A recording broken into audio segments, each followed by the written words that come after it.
എഴുസൈക്ലോവിങ്സിൻ്റെ പുതിയൊരു വീഡിയോയിലേക്ക് നിങ്ങൾക്ക് ഏവർക്കും സ്വാഗതം. ഈ വീഡിയോയിലൂടെ നിങ്ങളുമായി ഷെയർ ചെയ്യുന്നത് PM കിസാൻ സമ്മാൻ നിധിയുമായി ബന്ധപ്പെടുത്തിയുള്ള ചില പ്രധാനപ്പെട്ട അപ്ഡേറ്റുകളാണ് ഉൾപ്പെടുത്തിയിട്ടുള്ളത്.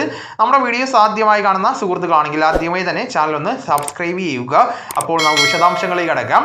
അങ്ങനെ കാത്തിരിപ്പുകൾ അവസാനിക്കുകയാണ്. നാളെ നവംബർ മാസം 19-ാം തീയതി ബുധനാഴ്ച നമ്മുടെ ബാങ്ക് അക്കൗണ്ടുകളിലേക്ക് 2000 രൂപ വീതം കേന്ദ്ര സഹായം ക്രെഡിറ്റ് ആവാനായിട്ട് പോവുകയാണ്. പ്രധാനമന്ത്രി കിസാൻ സമ്മാൻ നിധി പദ്ധതിയുടെ 21ാമത്തെ ഇൻസ്റ്റാൾമെന്റ് ആണ് നാളെ മുതൽ ആരംഭിക്കുന്നത്.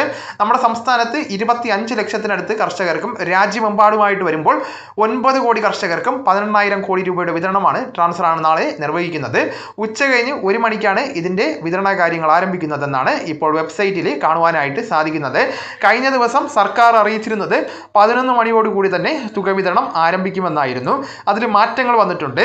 അതുകൊണ്ട് എല്ലാവരും ഒന്ന് ശ്രദ്ധിക്കേണ്ടതാണ്. ഉച്ച കഴിഞ്ഞ് 1 മണിയോടൊക്കെ തന്നെ ഈ ഒരു പ്രധാനപ്പെട്ട കാര്യങ്ങൾ ആരംഭിക്കുമ്പോൾ ഇതിലൊരു സ്വിച്ച് ഓൺ കർമ്മത്തിലൂടെയാണ് പ്രധാനമന്ത്രി ഈ ഒരു കർമ്മം നിർവഹിക്കുന്നത്. അതോടൊപ്പം തന്നെ തമിഴ്നാട്ടിലെ കോയമ്പത്തൂരിൽ വെച്ചാണ് പ്രധാനമന്ത്രി രാജ്യത്തെ കർഷകരെ അഭിസംബോധന ചെയ്ത് സംസാരിക്കുന്നതും മറ്റ് വിവിധ പദ്ധതികളോടൊപ്പം തന്നെ ഇതിന്റെ വിതരണ ഉദ്ഘാടനവും നിർവഹിക്കുന്നതും. അപ്പോൾ ഈ ഒരു തുക ലഭിക്കുന്നതിന് വേണ്ടി മുമ്പ് തന്നെ അറിയിച്ചിരുന്ന 3 കാര്യങ്ങൾ ശരിയാക്കിയവർക്കായിരിക്കും സഹായം ലഭിക്കുന്നത്.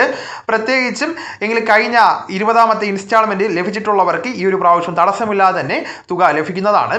അതായത് electronic KYC, land seeding, Aadhaar bank account seeding, ഈ 3 കാര്യങ്ങൾ നമ്മുടെ ഭാഗത്ത് നിന്ന് ശരിയായെങ്കിൽ മാത്രമേ ഈ ഒരു തുക അക്കൗണ്ടുകളിലേക്ക് ലഭിക്കുകയുള്ളൂ. അതോടൊപ്പം തന്നെ ആധാർ ബാങ്ക് അക്കൗണ്ട് സീഡിങ് പരാജയപ്പെട്ട ഒരുപാട് കർഷകർക്ക് ഈ ഒരു ആനുകൂല്യം മുടങ്ങിയിരുന്നു. അതുമാത്രമല്ല ബാങ്കിൽ ചെന്ന് ഇത് സീഡ് ചെയ്യുവാൻ നോക്കുമ്പോൾ സാധിക്കാതെ വന്നിരുന്ന സാഹചര്യവും ഉണ്ടായിട്ടുണ്ട്. അങ്ങനെ വരുമ്പോഴാണ് പോസ്റ്റ് ഓഫീസിൽ അക്കൗണ്ട് ആരംഭിക്കുന്നതിന് വേണ്ടി കേന്ദ്ര നിർദ്ദേശം വന്നത്. അപ്പോൾ അങ്ങനെ ഒരുപാട് കർഷകർ പോസ്റ്റ് ഓഫീസിൽ ധനസഹായം സ്വീകരിക്കുന്നുണ്ട്. എല്ലാവർക്കും നാളെ തന്നെയാണ് വിതരണം നടക്കുന്നത്. മണിക്കൂറുകളുടെ വ്യത്യാസത്തിൽ, അതായത് 1-2 മണിക്കൂറുകൾക്കുള്ളിൽ തന്നെ എല്ലാവരുടെയും ബാങ്ക് അക്കൗണ്ടുകളിലേക്ക് തുക ക്രെഡിറ്റ് ആവുന്നതാണ്. ഡയറക്റ്റ് ബെനിഫിറ്റ് ട്രാൻസ്ഫർ സംവിധാനത്തിലൂടെയാണ് വിതരണം നടക്കുന്നത്. സ്വിച്ച് ഓൺ കർമ്മം ചെയ്യുന്ന ആ ഒരു സമയം തന്നെ വിതരണ കാര്യങ്ങൾക്കും തുടക്കം കുറിക്കുന്നതാണ്. അതിനുശേഷം മണിക്കൂറുകളുടെ വ്യത്യാസത്തിൽ പല ബാങ്ക് അക്കൗണ്ടുകളിലേക്കും തുക ക്രെഡിറ്റ് ആയി തുടങ്ങുന്നതാണ്. അന്ന് തന്നെ തുക ലഭിക്കുന്ന രീതിയിലാണ്. അതുകൊണ്ട് തന്നെ പിറ്റേ ദിവസത്തേക്ക് ആനുകൂല്യം ലഭിക്കുന്ന ഒരു സംവിധാനമില്ല. നാളെ തന്നെ എല്ലാവരുടെയും ബാങ്ക് അക്കൗണ്ടുകളിലേക്ക് തുക ക്രെഡിറ്റ് ആവുന്നതാണ്. ഇനി ഇതിനു വേണ്ടി തന്നെ സർക്കാർ കർഷകരോട് അഗ്രിസ്റ്റാക്ക് ഫാർമേഴ്സ് ID എടുക്കുന്നതിന് വേണ്ടി കേന്ദ്ര സർക്കാർ ആവശ്യപ്പെട്ടിരുന്നു. ഫാർമേഴ്സ് ID ആദ്യഘട്ടത്തിൽ കൃഷിഭവൻ മുഖാന്തരം ചെയ്യുന്നതായിരുന്നു സംവിധാനം ഉണ്ടായിരുന്നത്.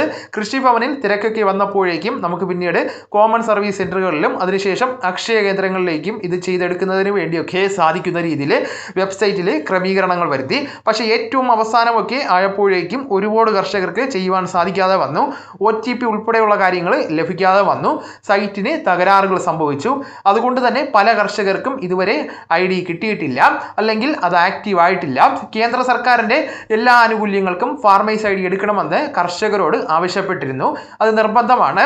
പക്ഷേ ഇപ്രാവശ്യം അത് എടുക്കാത്തത് കൊണ്ട് തന്നെ ആനുകൂല്യം മുടങ്ങുമോ എന്ന് ഒരുപാട് ആളുകൾ ചോദിച്ചിരുന്നു. നിലവിൽ ഒരുപാട് കർഷകർക്ക് ഇനിയും ഇതിന്റെ വെരിഫിക്കേഷൻ പൂർത്തിയാക്കുവാനായിട്ട് ഫാർമേഴ്സ് ID എടുക്കുന്നുണ്ട്. അതുകൊണ്ട് തന്നെയാണ് ഇളവുകളോടുകൂടി വിതരണം നടക്കുന്നത്. അപ്പോൾ ഈ വിവരം നിങ്ങളുടെ സുഹൃത്തുക്കളിലേക്കും മറ്റ് ഗ്രൂപ്പുകളിലേക്കും കൂടെ ഷെയർ ചെയ്യുക. നമുക്ക് തുടർന്നും വിജ്ഞാനപരമായിട്ടുള്ള മറ്റ് വീഡിയോസും ആനുകാലിക വിവരങ്ങളുമായിട്ട് വീണ്ടും കാണാം. അതുവരെ ഗുഡ് ബൈ.